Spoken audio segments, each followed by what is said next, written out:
Gente, boa noite. Sejam todos bem-vindos ao Largo da Batata, à ocupação pela democracia. A gente queria dar as boas-vindas especial para o pessoal que está no palco, que vai debater com a gente, que vai bater um papo com o tema resistência contra o golpe e por novas saídas. Muito obrigada pela presença, Guilherme Boulos, Leonardo Sakamoto, Juca Kfouri, Anelisa Assunção e Letícia Sabatella.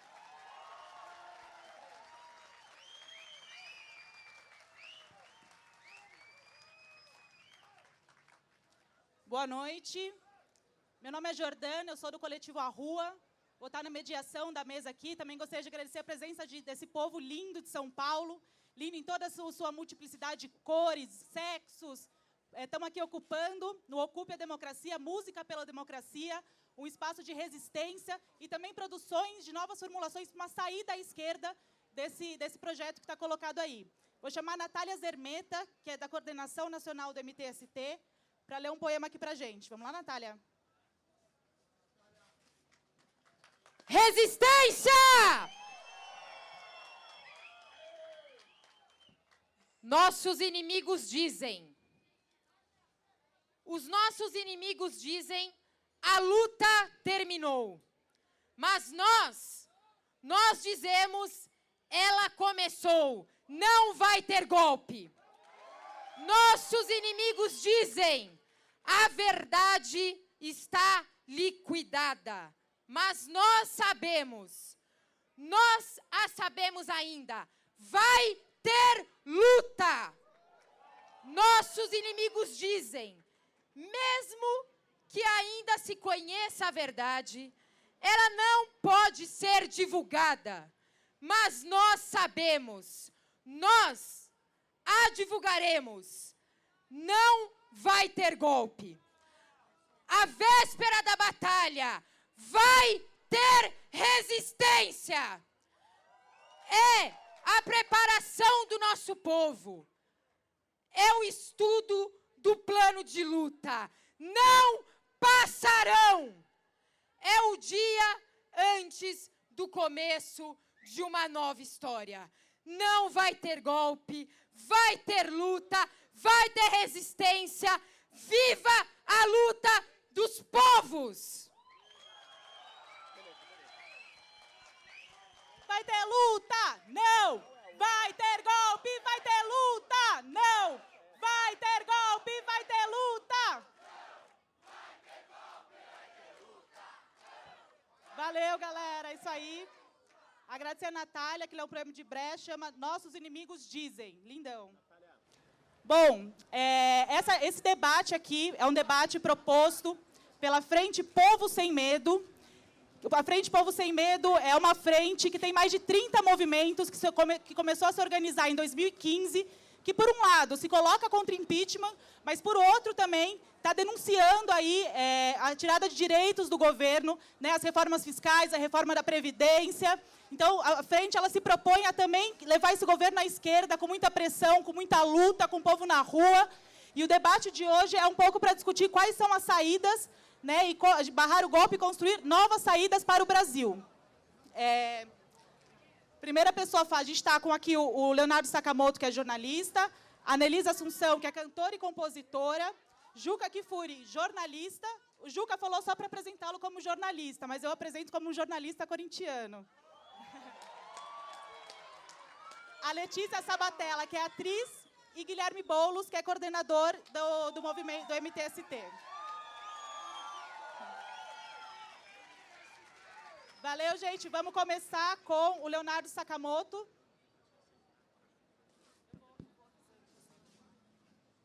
Boa noite a todas e todos. Quero agradecer o convite. O pessoal está pedindo para todo mundo sentar, porque parece que o pessoal tem uma diferença de altura. Então, se puder dar uma sentada, depois lavou tá novo. Então tá. Senta todo mundo, porque aí pode assistir melhor, ouvir melhor. Gente, antes de mais nada, eu gostaria de fazer um comentário que pode ser um comentário duro para muita gente, mas é um comentário que, na minha opinião, expressa também a opinião de muita gente. Que há duas coisas indefensáveis hoje no Brasil.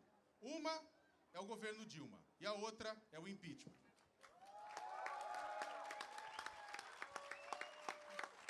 Dilma é completamente indefensável porque não teve a coragem de adotar as políticas que garantiriam dignidade à população mais pobre, preferindo ações que mantêm o modelo de desenvolvimento vigente, enriquecendo os mais ricos. Ao mesmo tempo, o impeachment é indefensável porque levará ao esgarçamento de instituições democráticas que levamos décadas para reconstruir após a ditadura civil-militar. Em suma, nós temos um governo de merda, mas o remédio apresentado pelos doutores deixará o paciente mais doente ainda. Dito isso, eu gostaria de falar sobre resistência. Resistência significa utilizar os meios possíveis e ao alcance de cada um para demonstrar sua insatisfação. Por exemplo, a Federação das Indústrias do Estado de São Paulo, a Fiesp, resiste ao governo federal, exercendo a liberdade que lhe é plena, gastando milhões de reais para ocupar, na forma de anúncios, espaços nobres nos principais jornais e portais, a fim de clamar pelo impeachment, além de produzir um exército de patos de borracha amarela. Partidos de oposição resistem, travando a aprovação de projetos de lei que visariam a retomada do crescimento econômico, ocupando espaço com discursos pró-impeachment para desgastar o governo federal e a sua saída. E prometem fazer o mesmo caso o impeachment não passe. Daí, quando trabalhadores e trabalhadoras e movimentos sociais prometem resistência, cruzando os braços, ocupando ruas, avenidas e outros espaços em caso de impeachment, a ação vira o quê? Caso de polícia. Ou seja, aonde o pessoal acha que está? Aonde eles acham que a gente vive? No Brasil do século XIX? No Brasil da ditadura civil-militar de décadas atrás? A criminalização da resistência de apenas um dos lados dessa disputa mostra o quanto parte dos atores de nosso sistema político é incapaz de entender o que é de fato uma democracia. O pedido de investigação criminal movido contra Guilherme Boulos por partidos políticos, por ele afirmar o óbvio, que haverá resistência popular, é um exemplo disso. Mas não o único, nem o último. O assédio a Juca Kfouri em frente à sua residência por jovens mascarados de classe média alta, ou as acusações infundadas contra Letícia Sabatella, Wagner Moura, Gregório do Vivier e tantos outros artistas de se beneficiarem legalmente pela Lei Rouanet, mostram que ter opinião progressista neste país é crime. Um crime que é denunciado, investigado e processado de forma sumária nos tribunais da internet, cuja sentença é executada por qualquer maluco que acredita piamente estar em uma missão divina. Isso é uma pequena amostra, meus caros e caras, do que acontecerá com parte da esquerda brasileira se um macartismo se instalar aqui como ação sistemática de limpeza ideológica. Pois, quando a escolha da cor que a gente usa no dia a dia deixa de ser uma questão estética e passa a ser de garantia de integridade física e psicológica, algo está muito errado no país. Quando convicções políticas ou ideológicas acabam sendo escondidas por medo de retaliação violenta por parte de desconhecidos, ou pior, de familiares e amigos, algo está muito errado com o país. Quando crianças imitam o comportamento de seus pais e isolam os amiguinhos na escola porque os pais deles votaram em uma candidata errada, algo está muito errado nesse país. Disso, para a caça nas ruas, nas escolas e nas empresas, será um pulo. Apesar de conquistas sociais obtidas na última década, o governo do PT não atendeu às pautas históricas propostas pelos movimentos sociais. O que, do meu ponto de vista, não seria nenhuma revolução, mas melhoraria a vida de milhões de brasileiros e brasileiras que se mantêm excluídos. Pelo contrário, em nome da governabilidade, palavra pichada com fezes e sangue nos muros do inferno, fez alianças espúrias, apoiou forças econômicas e políticas que eram contrárias aos interesses populares e ignorou o suporte oferecido pelos mesmos movimentos populares para um mandato que significasse mudança de paradigma. E nada indica que, se sobreviver à convulsão, irá fazer a guinada à esquerda, mítico desejo de todos nós, mítico desejo da militância que passa frio em barraco de lona na beira de estrada, que convive com ratos em prédios ocupados em grandes cidades, que sente medo de ser despejado de sua terra tradicional, que vive as condições de trabalho precarizadas em nome de uma merda de um progresso. Mas todos os movimentos sociais sabem o que é serem considerados criminosos simplesmente por lutarem por direitos que lhes são garantidos pela Constituição. Sabe o que é levar cacete por representar o que está em desacordo com uma visão hegemônica de progresso, seja no campo ou na cidade. E ainda guardam na memória cicatrizes deixadas por governos anteriores, temendo que a caça piore, dependendo de quem assuma o controle do país. Então, eu fico aqui com um pedido. Se você preza pela liberdade, deveria repudiar a criminalização dos movimentos sociais populares, de qualquer liderança social, bem como a criminalização das ideias e das pessoas que as professam. Pois hoje é com eles. Depois, com os comunistas, uns sindicalistas, uns operários, uns jornalistas. Amanhã, quem sabe, se não vai ser com cada um de vocês. Que as próximas gerações nos perdoem. Obrigado.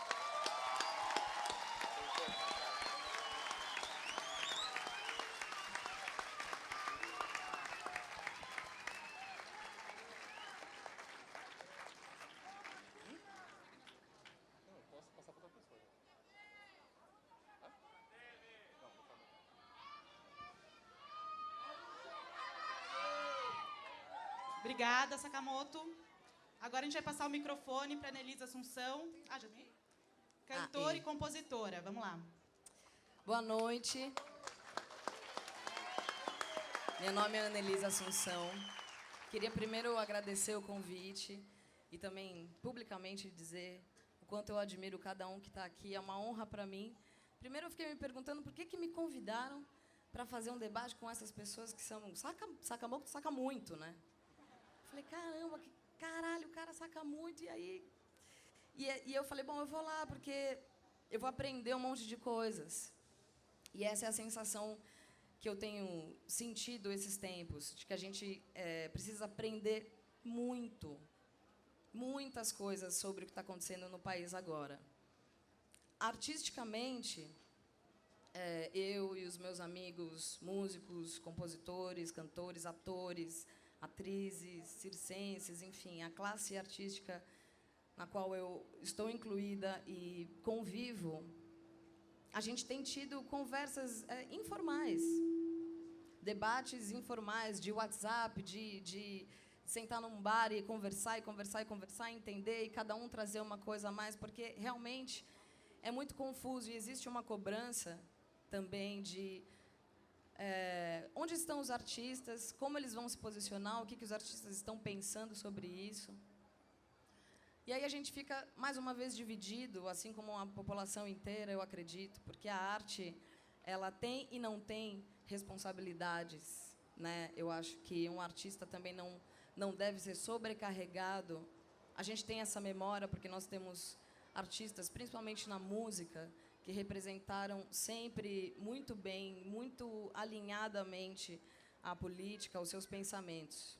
Caetano, Gil, Chico Buarque.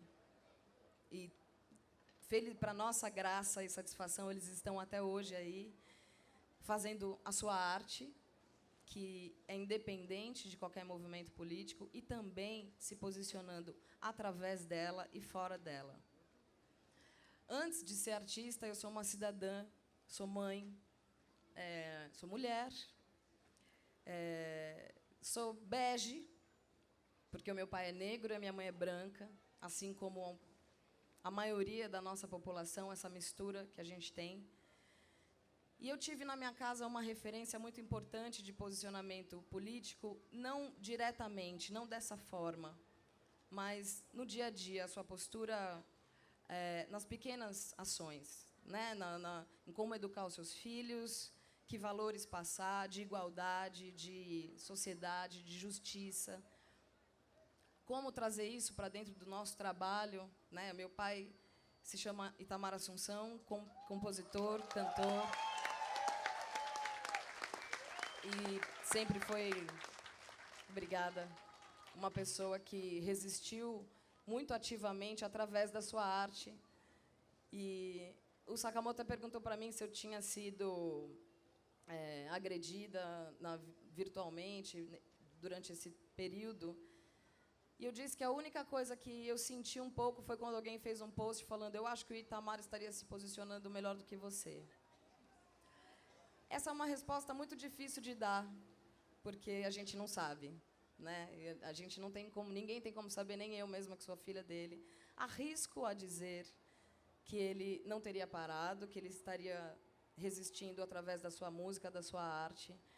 E talvez ele não tivesse num palco hoje no Largo da Batata, tentando convencer com palavras, porque para ele a música era realmente a comunicação mais importante, a arma mais importante que ele tinha, sem necessariamente ter que falar de política na sua música. A poesia, né, e toda a mensagem subliminar que a poesia e a composição e a musicalidade, e você fechar os olhos e você dançar e ir para outro lugar, tudo que isso envolve. Essa sempre foi a grande resistência que eu aprendi.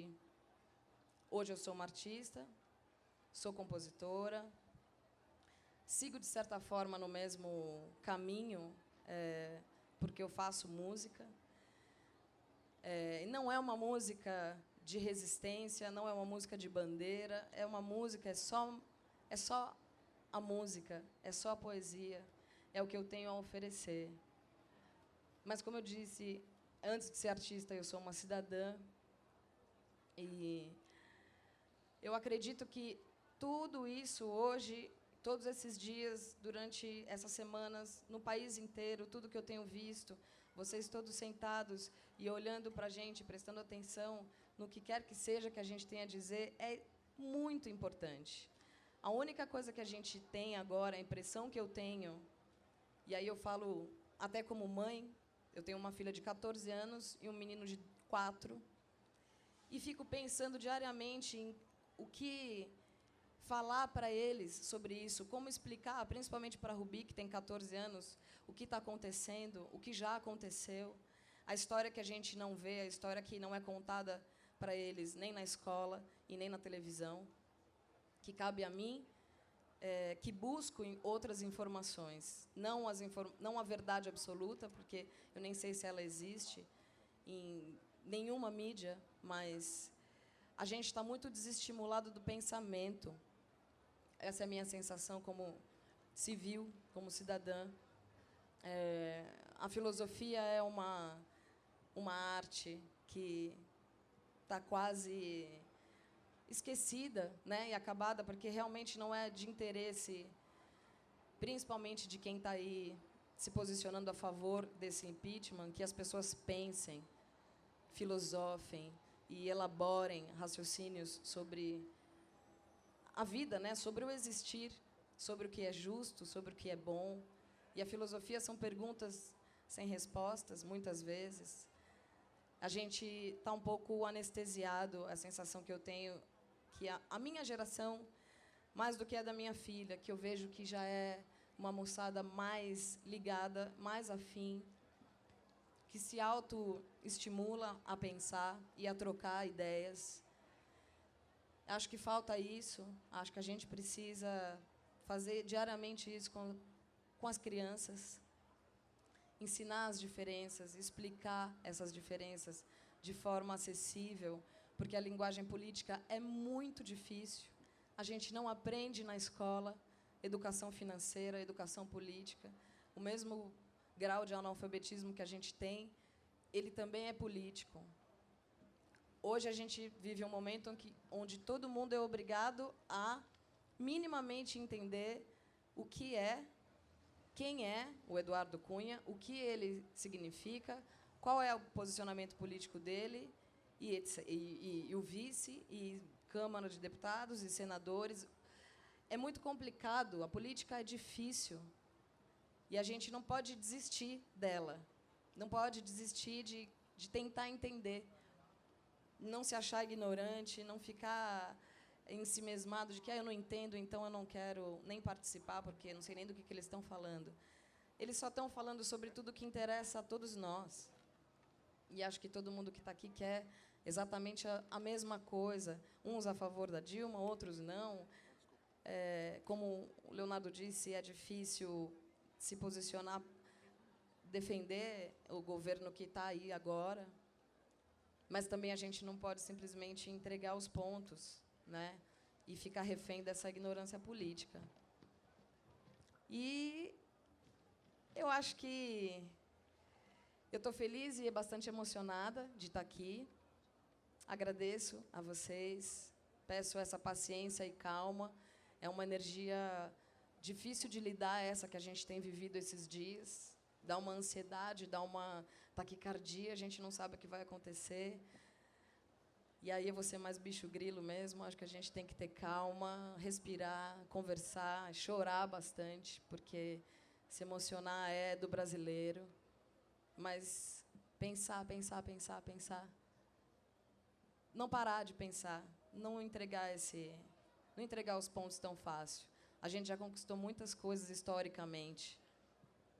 E eu tenho um show aqui amanhã, tá, gente? Às 19h. Venham. Obrigada. Valeu, Annelise. Annelise traz um pouco a arte também como instrumento de luta política, né? Aqui o coletivo Produtores SP juntou esse monte de artista, cantor, amanhã também tem Thier, para artistas que estão pela democracia, contra o golpe, para pensar também qual democracia a gente quer. Então, um agradecimento à produção aqui, o coletivo Produtores SP, por ter juntado toda essa galera boa nesse espaço. Sexta-feira, também a gente vai ter o Sérgio Vaz.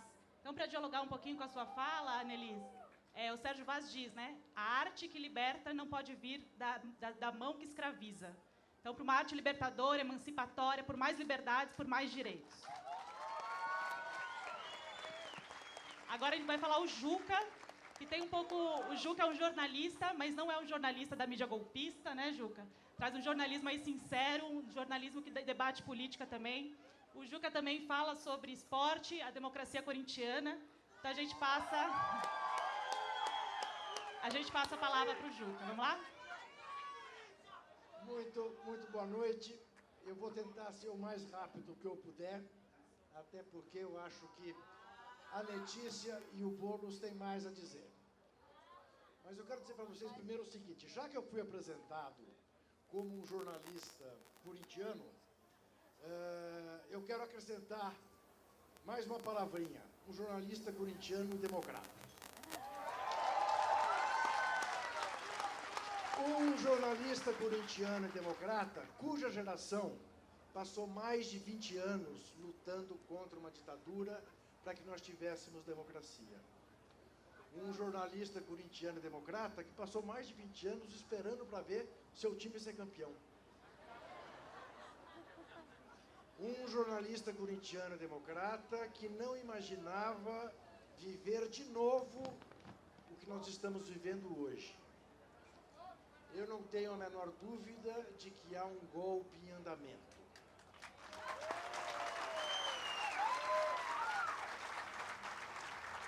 Eu não tenho a menor dúvida de que, diferentemente do que aconteceu em 64, quando a elite brasileira precisou das Forças Armadas para dar o golpe hoje é muito mais sutil.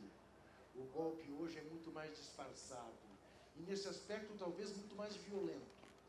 Porque é um golpe jurídico, político, midiático. Que vai penetrando, quando as pessoas menos se dão conta, ele está estabelecido. É curioso e triste a gente constatar que nós estamos diante de um processo de impeachment comandado por um cidadão, se é que ele é um cidadão,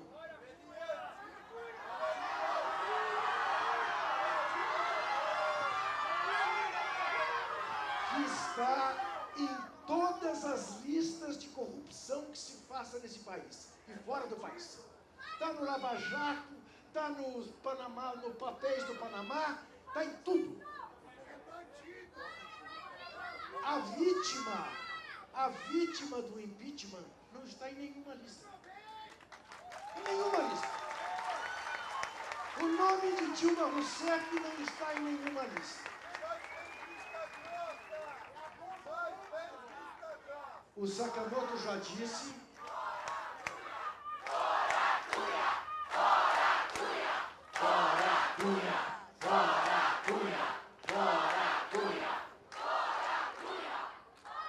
O Sakamoto já disse, aqui na frente de vocês todos, a Letícia disse na frente dela. Ninguém está aqui defendendo um governo. Estamos todos aqui defendendo uma coisa muito maior que um governo. Nós estamos aqui defendendo o Estado de Direito. Nós estamos aqui defendendo a democracia. E aí, minha gente? Se o golpe se consumar no domingo, eu sou jornalista, eu não estou aqui para enganar ninguém, eu estou aqui para dizer as coisas como eu as vejo. Em o golpe se consumando, como tudo faz crer que se consumará domingo, haveremos de fazer aquilo que fizeram com o governo Dilma Rousseff. Não permitiram que ela governasse desde o dia em que ela foi eleita. Não há que se permitir que Michel Temer governe. Que ele renuncie e chame eleições.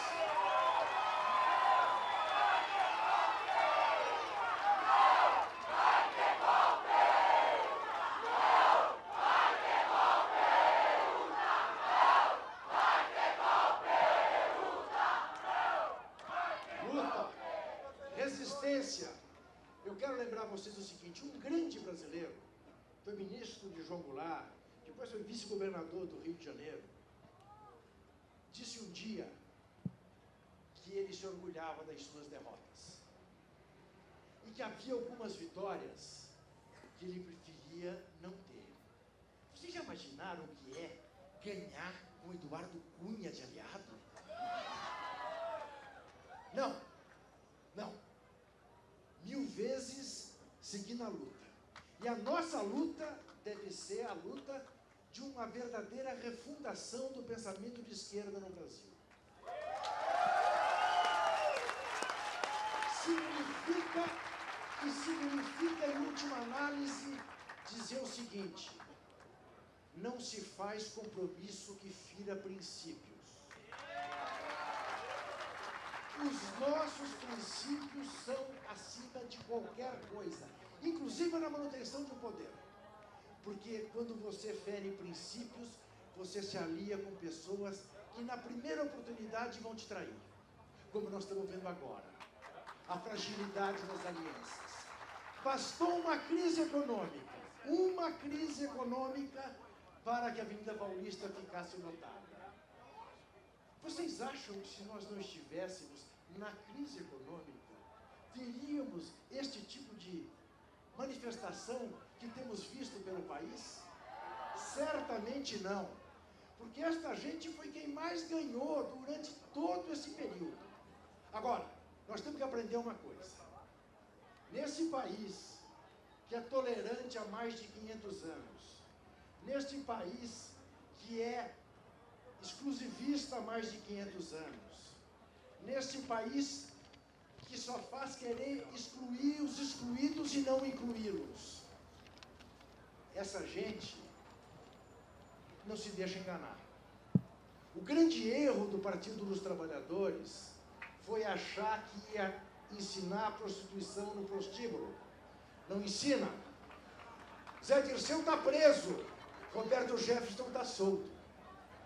Não é à toa, porque nós não temos o direito da ingenuidade, e muito menos de nos lambuzar no poder.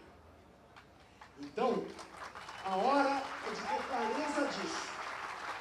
é de ter clareza disso e lutar pelo passo seguinte. Se o passo seguinte for eleições gerais, reforma política, é isso que nós iremos para as ruas defender. Nós vamos infernizá-los. É isso. Obrigado.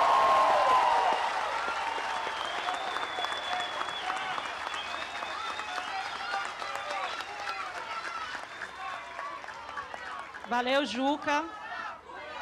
Fora Cunha! Fora Cunha! Fora Cunha! O Juca traz um elemento muito importante que é da resistência, né? As pessoas na rua resistindo, discutindo, é o que a gente tem de mais potente nesse momento. Queria só falar, lá atrás tem um pessoal que está acampado aqui de fato no Largo da Batata. A gente faz o pessoal do MTST, tem o Metalúrgicos do ABC, tem estudante, tem professor. A gente faz um chamado para todo mundo, inclusive, quem quiser vir aqui com a gente, ocupar o Largo da Batata permanentemente, dia e noite, está convidado, só você trazer sua barraca, Jordana, sua alegria, seus pensamentos, Jordana, e vamos embora. Só me deixa fazer uma menção, que eu falei aqui de um grande brasileiro, não citei o nome dele. O nome dele é Darcy Ribeiro. Boa. Agora eu passo a palavra para Letícia Sabatella. Obrigada. Atriz, uma figura pública super importante nesse processo de resistência também. Vamos lá, Obrigada Letícia. pela resistência que vocês estão demonstrando também aqui, estando acampados e aqui, né, ocupando o Largo da Batata, como foi a ocupação das escolas, como tem sido todas as manifestações. Eu sinto uma canalização mesmo sendo tomada, né, dos interesses de uma mágoa. Eu observo pessoas que vieram com muita agressividade, com muita violência, e difamação, calúnia, é o que tem se experimentado. E eu vejo que tem uma mágoa, uma dor, algo que as pessoas não estão dando conta de reconhecer. E enquanto não se observa mesmo a necessidade desse reequilíbrio fora, para que se equilibre o ser humano internamente, né? Porque a gente vai construindo uma sociedade, uma civilização competitiva e cada vez mais doente emocionalmente e de saúde, e psiquicamente, e a gente vai tendo transtornos psíquicos andando. Num momento desses de exacerbação, de polarização, as pessoas estão possuídas ou tomadas por uma revolta, um ódio cego. E eu fico tentando adentrar e ser alguma coisa que não seja o objeto real, mas percebendo que isso tudo é um bode expiatório encontrado naquele momento. E sempre vão haver bodes expiatórios quando a coisa está tão inconsciente, está tão cega.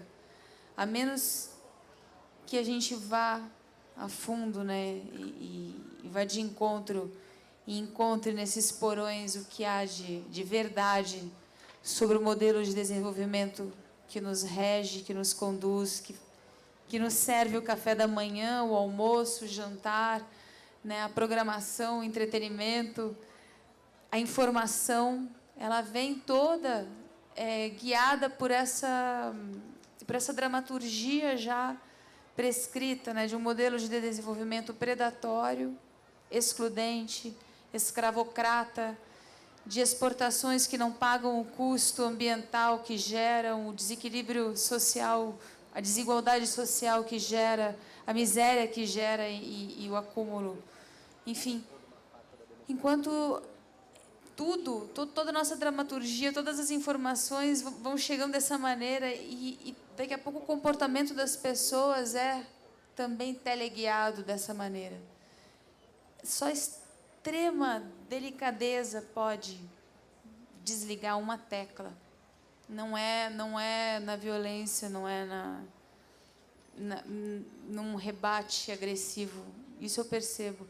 E é muita delicadeza mesmo para conseguir fazer essa tecla e apertar uma tecla mais consciente, né, de observar que não adianta a gente ficar criando bodes expiatórios, que a gente pode realmente sair de um movimento inerte que mantém as coisas como elas estão, que não muda porque parece imutável, é maior, veio antes, Mas é muito bonito ver nessa história de politização, né, da sociedade, de viver esse exercício que nos demanda, né, a democracia, de discutir sobre as leis, o que está acontecendo. É muito bonito ver correntes de pensamento, raízes históricas se manifestando em ramos, em falas que não são egóicas, que são porta-vozes de tradições de resistência, de luta.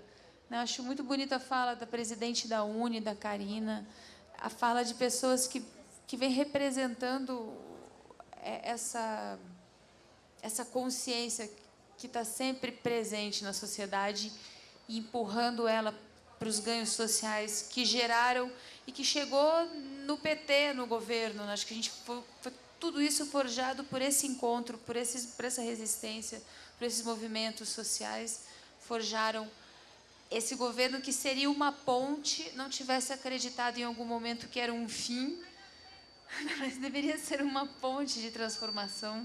E acho que a gente deve, e eternamente vai estar lutando para que seja, para transformar esse desvio de poder na cabeça, em algum lugar, né, que se acreditou, né, ser inatingível, a gente conseguir tomar legitimamente mesmo essa consciência. E nada que tire o poder cidadão pode ser legítimo. Nada que invalide uma conquista cidadã, de cidadania, como voto ou como demandas desse exercício democrático, pode ser válido nesse momento, onde a gente tem um governo ruim, necessitando de reformas, um sistema político implodindo, pedindo por reformas, uma investigação andando e que ela corra imparcialmente, e a exigência de que haja essa vigília. Nesse momento, tudo que realmente traga o cidadão para a consciência, para a luz, para o empoderamento, para arregaçar as mangas, pegar na pá e criar essa paz-ciência de existir como cidadão, né, na nossa sociedade, é fundamental, é imprescindível, é absolutamente impossível não aderir a isso. E é uma oportunidade que o golpe pode tirar. Por que é um golpe? Porque ele pode tirar esse clamor, esse fervor dessas manifestações desde de 2013, essas manifestações que vêm vindo serem desviadas, né, para o impeachment. Ok, matam Judas, ou agora os artistas, queimam os artistas, ou agora o que seja, qualquer classe, ou qualquer entidade, ou qualquer pessoa física que se coloque contrária a esse levante, né, essa ordem né, bastante autoritária e monocromática, apesar de duas cores, mas ela impera, né, tão agressivamente. Então, nada disso pode legitimar um poder cidadão. E, nesse momento, e para sempre, e aproveitando esse clamor, independente de qualquer manobra, né, que a gente está vivendo, medidas absurdas estão sendo tomadas, infâmias, calúnias a respeito de dinheiro que se pega da Lei Rouanet como se fosse dinheiro dos pobres, e pessoas que eu nem captei o dinheiro que me disseram que pegaram. Então, calúnias de todas as partes a gente ouve nesse momento. É uma hora que parece que o absurdo pode acontecer. Então, é uma hora que a gente tem que estar para sempre reivindicando esse exercício de vigília, de cidadania, e principalmente de ter uma agenda para um desenvolvimento sustentável, apartidariamente, o governo que venha, a gente consiga estar em sintonia com a agenda da ONU para 2030 de um desenvolvimento sustentável, exigir isso nas prefeituras, essa agenda de um desenvolvimento sustentável, programas de desenvolvimento sustentável, fortalecimento de agricultura orgânica, familiar, desmatamento, inclusão social, todas as demandas que são dentro da nossa pauta de transformação social vão ter que estar sendo sempre cobradas. Isso é inegável. Esse passo a gente tem que estar resistindo eternamente. Dá o tempo. Passar a bola. Perdão. O povo povo não é bobo. Arraja a Rede Globo. Abaixa a Rede Globo. O povo Sobre não é isso eu bobo. queria falar. Joio e trigo está misturado dentro de mim mesma, ok? Até que se prove condenações, é claro, a gente está vendo uma imprensa, em toda parte a gente se assusta com o que tem na capa da Isto É, na capa da Veja, o que aparece nos jornais, em todos os lugares. Ao mesmo tempo, dentro da Rede Globo tem muita resistência.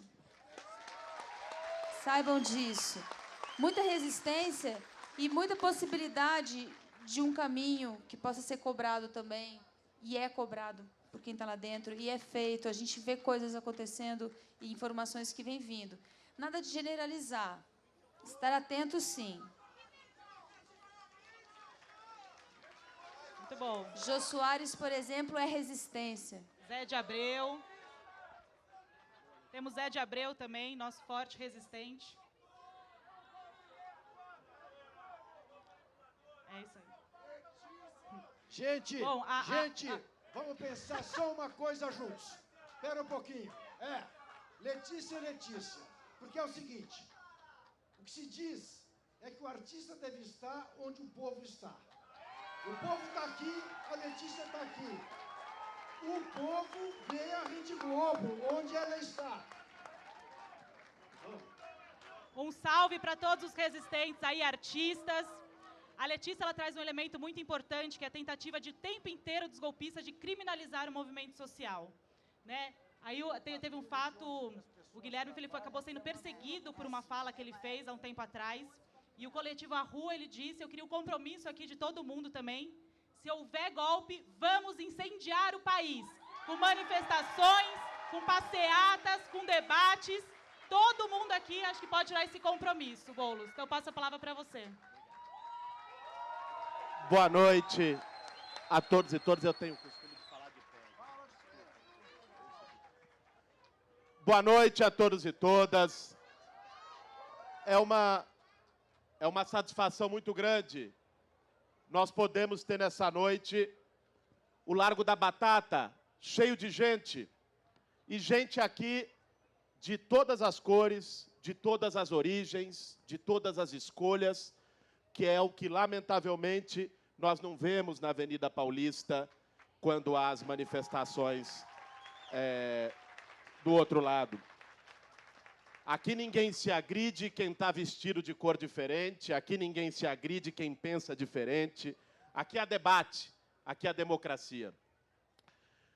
E eu acho nessa noite que nós temos dois grandes desafios para esse momento complexo, esse momento confuso que já foi dito aqui em todas as falas e que nós estamos vivenciando. O primeiro, seguramente, é o desafio que nós temos até o próximo domingo, que é o desafio de barrar este golpe de todas as formas, por todos os meios, e tomando as praças, tomando as ruas, como estamos fazendo aqui hoje, como fizemos no último dia 31, no último dia 24, no último dia 18, e como faremos no dia 17, no dia da votação, em Brasília, aqui em São Paulo e em várias cidades brasileiras. A necessidade de barrar esse golpe vem de muito do que foi dito aqui, e é importante que a gente entenda o que está em jogo com isso. Esse golpe não é apenas a substituição de um governo. Ele é golpe porque impeachment, apesar de previsto na Constituição brasileira, precisa de crime de responsabilidade. E o que o Juca disse aqui é muito claro, não há. Esse é um argumento jurídico. Mas ele é golpe também porque é conduzido por um dos maiores bandidos da política brasileira, que é a cara de um sistema político falido. Porque é feito com ares de conspiração de alguém que foi eleito companheiro de chapa, mas que por si não recebeu um voto, que nas pesquisas de intenção de voto aparece com 1%. e que quer se tornar presidente da República por um atalho. Não é? Não vai. Não é? Fica mais ordinária, vazando cartinha, vazando áudio. Uma política rasteira. Uma política de um partido que é o partido das ratazanas do sistema político brasileiro desde sempre. Essa pessoa, seguramente, se prospera, nós vamos trabalhar para que não prospere, com todas as nossas forças. Mas se prospera esse golpe no domingo, esse cidadão não vai ter condições de governar o país. Nenhuma. Nenhuma. Agora, nós somos contra o golpe não só por isso. Nós somos contra o golpe pelo que vem junto com o golpe. Pelo pacote do golpe. E o pacote do golpe é o atentado à nossa limitada, precária democracia. Limitada e precária, mas que um setor da sociedade brasileira nem isso admite. Há um setor da sociedade brasileira para quem a Constituição de 1988, que não tem nada de comunista, é a Constituição do Ulisses Guimarães, de um pacto. Esta Constituição se tornou um entrave. Eles querem fazer no país uma política de terra arrasada. Eles querem liquidar com os direitos sociais. Eles querem fazer reforma trabalhista para baixar o dito custo Brasil. E isso significa baixar salário, acabar com 13º, acabar com direitos. Nós temos que colocar as coisas como elas são. Este é o programa da ponte para o futuro. Para o passado, na verdade, anunciado pelo Michel Temer. É um programa de devassa nos direitos sociais, de destruição do que haja de Estado social no Brasil. E que vem junto também com o ataque ao ambiente democrático. Quando pessoas de vermelho começam a ser agredidas nas ruas, quando jornalistas com opinião diferente recebem visitas de gogoboy de academia nas suas casas, quando um cardeal arcebispo conservador é agredido no meio de uma missa e chamado de comunista, quando um ministro do Supremo Tribunal Federal é atacado nas redes e estimulam as pessoas a irem à sua casa porque ele votou para que um processo vá para o STF. Quando artistas que se posicionam politicamente são alvos de uma campanha de desmoralização fascista. Quando tudo isso acontece, há um ataque ao ambiente democrático no país. Isso é esse golpe que nós estamos vivendo. E é por isso, por tudo isso, que ele precisa ser barrado. Porque se é verdade, e eu acredito nisso, que os governos do PT não são mais de esquerda há muito tempo, é verdade também que o antipetismo no país permanece firmemente de direita.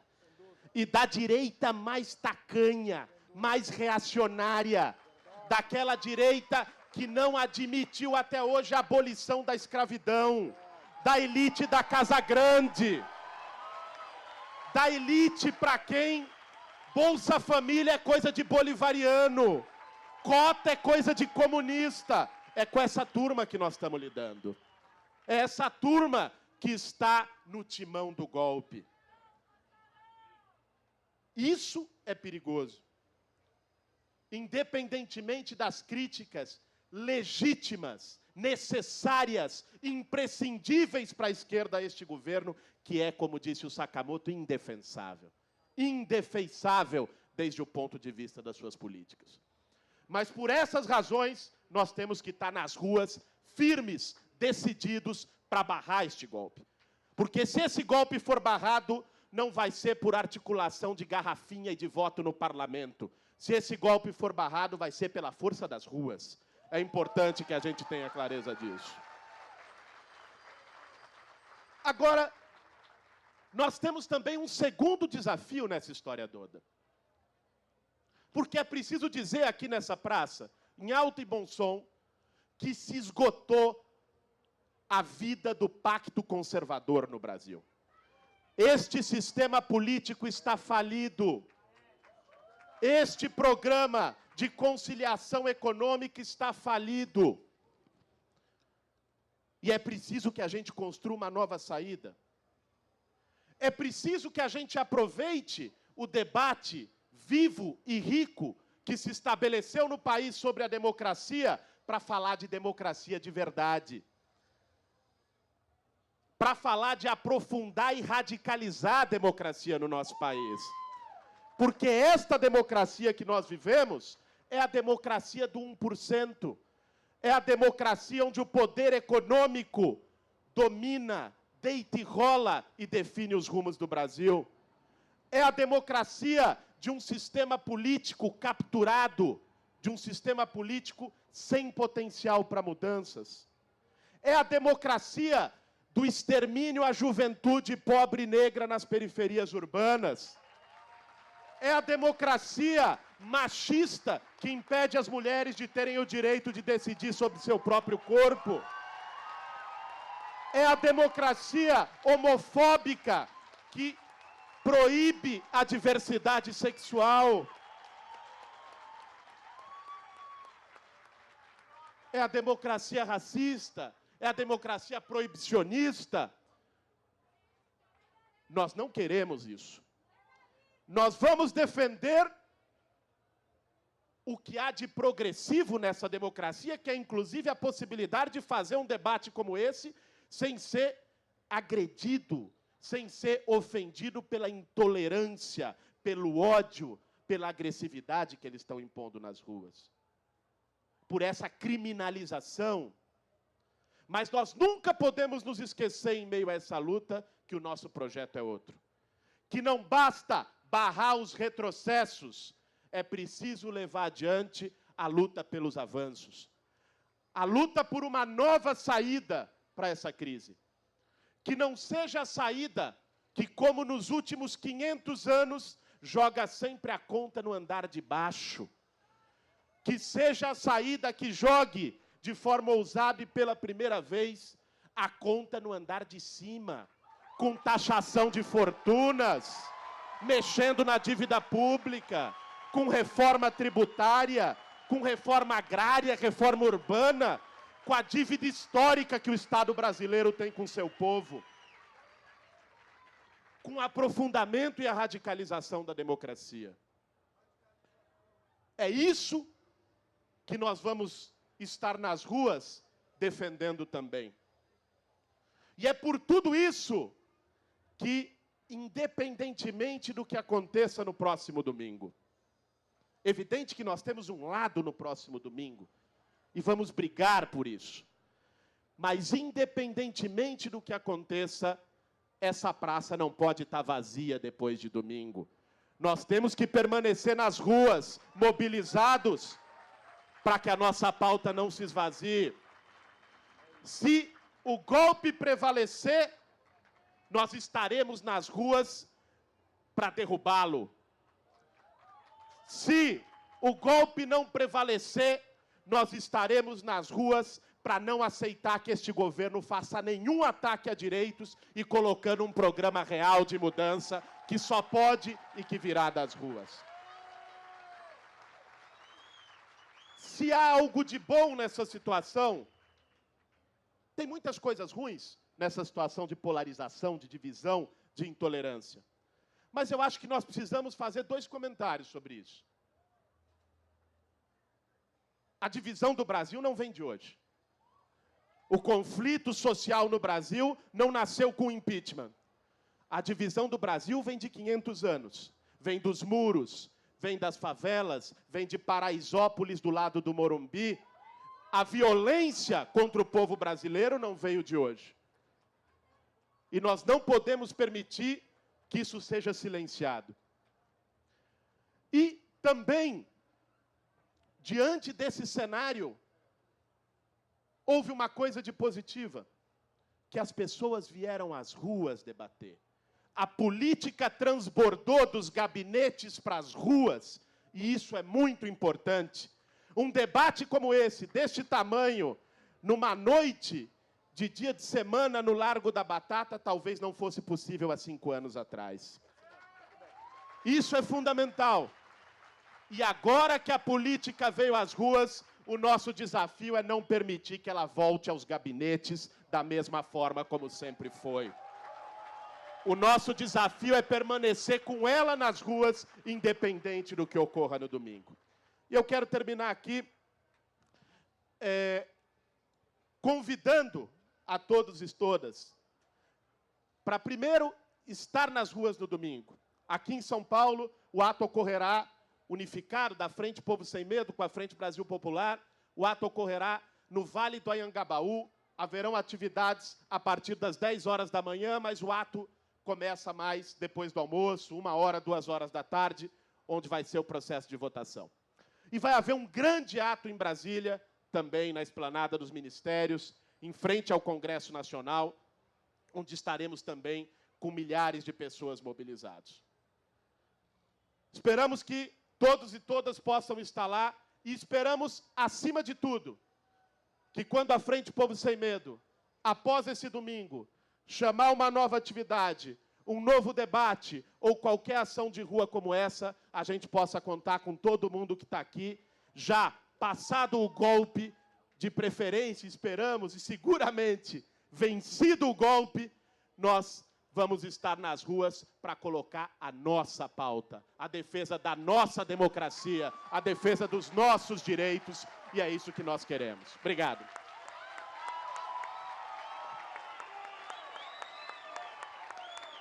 Não vai ter golpe, vai ter luta! Não vai ter golpe, vai ter luta! Não vai ter golpe, vai ter luta! Só um minutinho, que nós não podemos aqui, obviamente, deixar de agradecer a todos e todas. A Frente Povo Sem Medo fez pela primeira vez essa atividade pública e não à toa essa frente tem este nome, porque o nosso desafio é ocupar as ruas sem medo de enfrentar o retrocesso, venha de onde vier, sem medo de enfrentar a direita e avançando nas conquistas e nos direitos dos trabalhadores. E não à toa, hoje o Largo da Batata está repleto de povo sem medo e não à toa este palco hoje está aqui com 5 pessoas que representam a luta e a resistência de um povo que não tem medo de lutar e que não vai se ajoelhar diante de um avanço sobre os nossos direitos.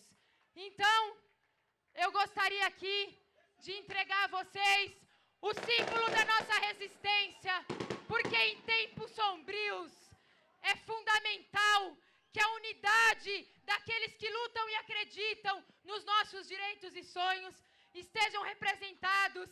É fundamental que o nosso medo, que o medo não tome de nós a coragem e que a gente possa juntos, de mão dadas, ocupar as ruas em busca de um mundo melhor. Valeu, galera. Olha aqui. Olha aqui. Em nome... Posso Oi. fazer uma proposta? Pode, Juca. Quero fazer primeiro lembrar uma coisa. Nós somos a alegria. Eles são o ódio, a tristeza. Nós gostamos de dançar. Eles gostam de dar porrada. E nós vamos encerrar esse nosso debate riquíssimo aqui da única maneira que nós podemos encerrar. Já que não é cantando o hino do Corinthians, vamos cantar o hino do Brasil. Essa é a minha proposta.